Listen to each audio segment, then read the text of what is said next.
ፒያሳን ማለፊያዬን አጣኋት። አይገርማችሁም? ታላላቆቻችን የትዝታው ነገር መቼም አይነሳ ብለው ጨዋታቸውን ይጀምራሉ።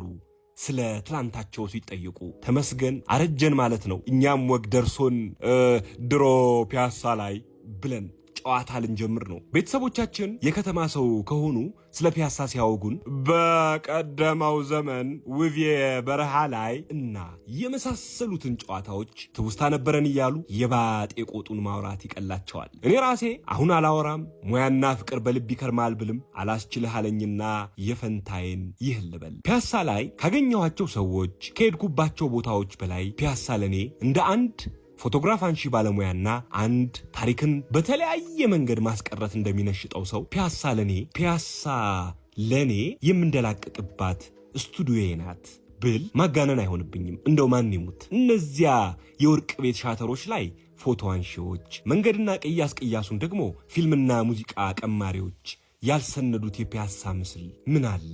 የአዲስ አበባ መልኳ ፒያሳን ይመስላል እያልኩኝ ከወዳጆቼ ጋር እሟገታለሁ። በተለይ ፒያሳ አባቴና አያቴ በነበረ የሚነግሩኝን የትላንታቸውን ዘመን በአካል ተገኝቼ የምስልበት የምዕናብ መዘወሪያም ነበረች። እኔ ሳልሆን ትዝታዬ ልማትን ሊወድ አይችልም። ምክንያቱም እኔ ይንተውሺ ይሄ ልማት ነው፣ አሮጌ ሰፈር ነበረች፣ በቃ ትለወጥ ትፍረስ ልለው አልችልም። ይነኩዳል፣ ይበር